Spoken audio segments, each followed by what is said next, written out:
السلام علیکم ناظرین، سلامتی ہو آپ پر جہاں بھی آپ ہوں۔ کیلنڈر پر آج تاریخ ہے 16 ربیع الثانی، انگریزی تاریخ 22 نومبر ہے۔ اپنے میزبان راہی حجازی سے عالمی خبریں سنیے۔ متحدہ عرب امارات نے کابل میں اپنا سفارت خانہ دوبارہ کھول دیا۔ افغانستان کی طلوع نیوز سائٹ پر شائع خبر میں بتایا گیا ہے کہ حکام نے اطلاع دی ہے کہ متحدہ عرب امارات نے ہفتے کے روز سے کابل میں اپنا سفارت خانہ دوبارہ کھول دیا ہے۔ طالبان کے ترجمان ذبیح اللہ مجاہد نے ہفتے کی شام کہا کہ متحدہ عرب امارات نے کابل میں اپنا سفارتی مشن دوبارہ کھول دیا ہے۔ ذبیح اللہ مجاہد نے ایک ٹویٹ میں کہا کہ متحدہ عرب امارات نے اپنا پرچم لہرا کر کابل میں اپنا سفارت خانہ دوبارہ کھول دیا۔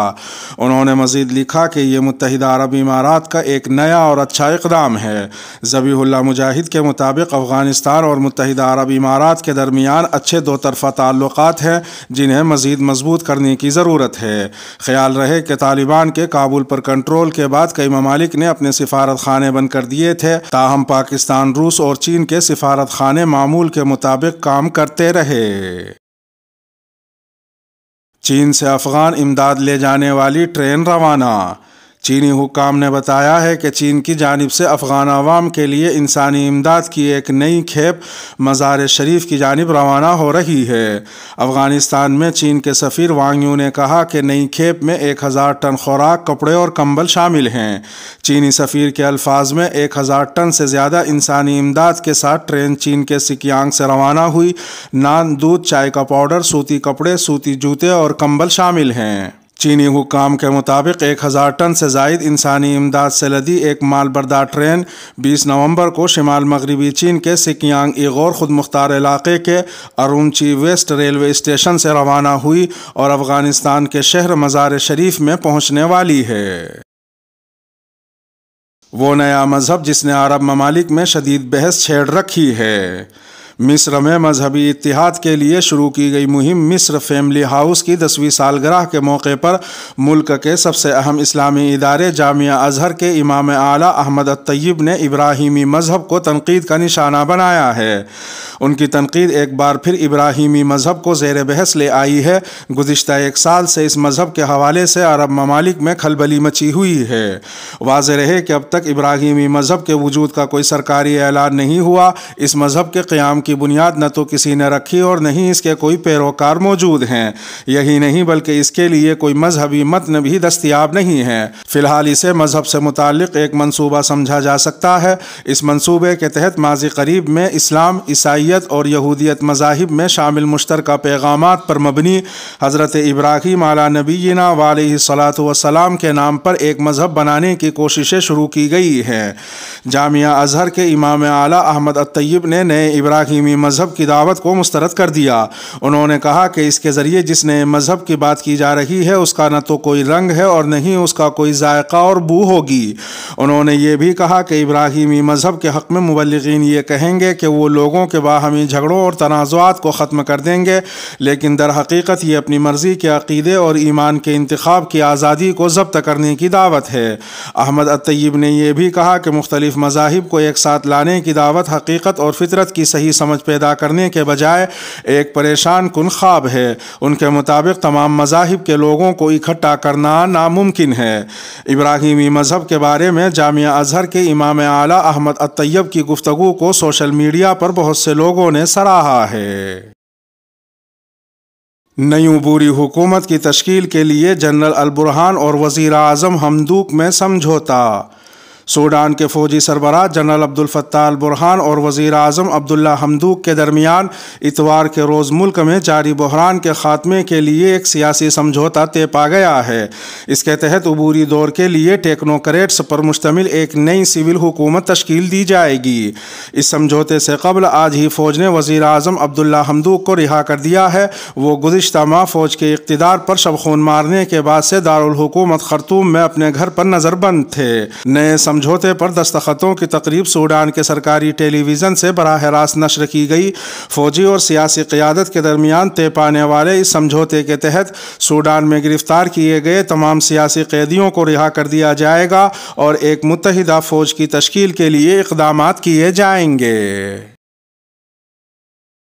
ایران کی دوسری بڑی ایئر لائن پر سائبر حملہ۔ ایران کی دوسری سب سے بڑی ایئر لائن ماہان ایئر کا کہنا ہے کہ اسے اتوار کو سائبر حملے کا نشانہ بنایا گیا۔ کمپنی پر اس سے قبل بھی متعدد سائبر حملے ہو چکے ہیں۔ کمپنی نے ایک بیان میں کہا کہ ماہان ایئر کے کمپیوٹر سسٹم کو ایک نئے حملے کا سامنا کرنا پڑا۔ ملک کی ہوابازی کی صنعت میں اپنے اہم مقام کی وجہ سے یہ پہلے بھی کئی بار ایسے حملوں کا نشانہ بن چکی ہے۔ بیان میں مزید کہا گیا ہے کہ اس کی تمام پروازیں شیڈول کے مطابق تھیں، لیکن کمپنی کی ویب سائٹ ڈاؤن ہو گئی۔ ایئر لائن کے ترجمان امیر حسین زولا نواری نے سرکاری ٹیلی ویژن کو بتایا کہ ہماری انٹرنیٹ سیکیورٹی ٹیم سائبر حملے کو ناکام بنانے کی کوشش کر رہی ہے۔ واضح رہے کہ ماہان ایئر لائن ایران ایئر کے بعد ملک کی دوسری سب سے بڑی ایئر لائن ہے۔ یہ فضائی کمپنی بھی 2011 سے امریکی پابندیوں کا نشانہ بننے والی ایرانی کمپنیوں کی بلیک لسٹ میں شامل ہے۔ ڈومیسٹک نیٹ ورک کے علاوہ یہ ایئر لائن یورپ اور ایشیا کے کئی ممالک کے لیے بھی آپریٹ کرتی ہے۔ خیال رہے کہ ایران نے گزشتہ ماہ اسرائیل اور امریکہ پر ملک کے پیٹرول کی تقسیم کے نظام پر سائبر حملے کا الزام لگایا تھا، جس نے ملک بھر میں ایندھن کی فراہمی میں خلل ڈالا تھا۔ سابق امام کعبہ کی سعودی فلم میں انٹری، سوشل میڈیا پر تنقید۔ سابق امام کعبہ شیخ عادل ابن سالم ابن سعید الکلبانی گزشتہ دنوں سعودی عرب میں منعقد ہونے والے تفریحی میلے ریاض سیزن 2021 کی پروموشن کے لیے بننے والی اشتہاری فلم میں فٹ بال اسٹارز اور دیگر آرٹسٹ کے ساتھ نظر آئے۔ اس ویڈیو کلپ میں سابق امام کعبہ شیخ عادل کلبانی کی موجودگی نے سوشل میڈیا پر سنسنی پھیلا دی، جبکہ کچھ لوگ ان پر تنقید بھی کر رہے ہیں۔ سابق امام کعبہ شیخ عادل کلبانی نے پروموشنل ویڈیو میں حصہ لیا۔ ویڈیو میں فوجیوں کو جنگی میدان میں لڑائی کرتے ہوئے اور جنگی ہتھیاروں سے لیس دکھایا گیا ہے۔ سابق امام کعبہ شیخ عادل کلبانی پر پروموشنل ویڈیو میں ظاہر ہونے کے بعد سوشل میڈیا میں تنقید کی جا رہی ہے۔ ایک شخص نے تنقیدی لہجے میں کہا کہ خدا آپ کی رہنمائی کرے اور آپ کے دل کو کھولے، جبکہ ایک اور صارف نے کہا کہ اس ویڈیو میں آپ کی موجودگی عجیب ہے۔ تنقیدی کومنٹس کا یہ سلسلہ تاحال جاری ہے۔ دنیا کے مختلف ممالک میں کورونا پابندیوں کے خلاف احتجاج، درجنوں افراد گرفتار۔ دنیا کے مختلف ملکوں میں کورونا وائرس کی روک تھام کے سلسلے میں عائد پابندیوں اور قواعد و ضوابط کے خلاف لوگ سراپا احتجاج ہیں۔ ہالینڈ، آسٹریا، اٹلی، شمالی آئرلینڈ، کروشیا، فرانس، سوئٹزرلینڈ اور دیگر ملکوں کے شہری پابندیوں کے خلاف سڑکوں پر نکل آئے اور ہنگامہ آرائی کے بھی واقعات رپورٹ ہوئے۔ خبر رساں ادارے ایسوسی ایٹڈ پریس کے مطابق ہالینڈ میں کورونا وائرس کے سلسلے میں عائد پابندیوں کے خلاف ایک بار پھر احتجاجی مظاہرے ہو رہے ہیں۔ ہیگ میں ہفتے کی رات کو نوجوانوں نے سڑکوں اور دفتروں پر آتشی مواد پھینکا۔ واضح رہے کہ ہالینڈ میں کورونا کیسز میں اضافے کے بعد گزشتہ ہفتے ہی جزوی لاک ڈاؤن نافذ کیا گیا تھا۔ ادھر دوسری طرف آسٹریا میں حکومت نے ملک بھر میں پیر سے لاک ڈاؤن کا اعلان کر رکھا ہے، جس کے خلاف ہفتے کو ویانا میں ہزاروں افراد نے احتجاج کیا۔ سوئٹزرلینڈ میں بھی لگ بھگ 2000 افراد نے کووڈ-19 پابندی قانون پر ہونے والے ریفرینڈم کے خلاف احتجاج کیا۔ مقامی براڈ کاسٹر SRF نے رپورٹ کیا کہ مظاہرین کا دعویٰ ہے کہ یہ قانون امتیازی سلوک برتنے والا ہے۔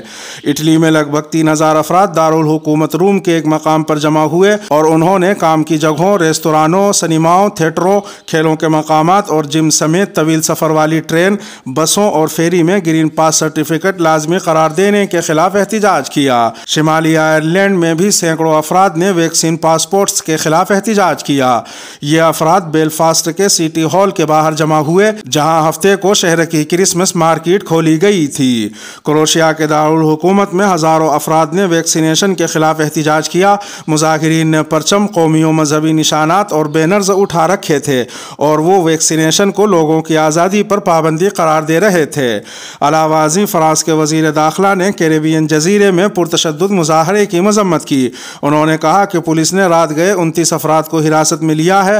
حکام نے 200 سے زیادہ پولیس افسران کو جزیرے پر بھیجا اور منگل سے وہاں شام 6 بجے سے صبح 5 بجے تک رات کا کرفیو نافذ کیا جائے گا۔ امریکہ سال کے آخر تک عراق سے تمام لڑاکا دستوں کو واپس بلا لے گا۔ امریکی وزیر دفاع لوئڈ آسٹن نے کہا ہے کہ اس سال کے آخر تک عراق میں موجود تمام لڑاکا فوجیوں کو واپس بلا لیا جائے گا اور اس ضمن میں امریکہ اپنے وعدے پر عمل درآمد کے لیے پرعزم ہے۔ لوئڈ آسٹن نے بحرین میں سالانہ منامہ سیکیورٹی ڈائیلاگ کے موقع پر عراقی وزیر دفاع جمعہ الجبوری سے ملاقات کی اور ان سے عراق کی صورتحال پر گفتگو کرتے ہوئے داعش کے خلاف جنگ میں امریکہ کی حمایت کا اعادہ کیا۔ انہوں نے کہا کہ عراق میں امریکہ کا اشتراک عراقی سیکیورٹی فورسز کے ساتھ انٹیلیجنس مشورے اور معاونت پر مشتمل ہوگا۔ واضح رہے کہ خلیجی عرب ریاستوں نے حال ہی میں امریکہ کے بالخصوص افغانستان سے انخلا کے بعد خطے میں صدر جو بائیڈن کی عدم توجہ کے بارے میں غیر یقینی رویے کا اظہار کیا ہے۔ اب وہ ایران کے ساتھ عالمی طاقتوں کے جوہری معاہدے کی بحالی کے لیے مذاکرات پر گہری نظر رکھے ہوئے ہیں۔ اس کے ساتھ ہی خبروں کا اختتام ہوا۔ ویڈیو کو یہاں تک ملاحظہ فرمانے پر شکریہ۔ ملتے ہیں شام 7 بجے انڈیا کی خبروں والی اگلی ویڈیو میں، اور اگر آپ 7 بجے کے بعد یہ ویڈیو دیکھ رہے ہوں تو وہ ویڈیو آپ کی اسکرین پر نمودار ہو رہی ہوگی۔ تھم نیل پر ٹچ کر آج کی انڈیا کی خبریں بھی سن سکتے ہیں۔ اپنے میزبان راہی حجازی کو اب دیجیے اجازت۔ سلامتی ہو آپ پر جہاں بھی آپ ہوں۔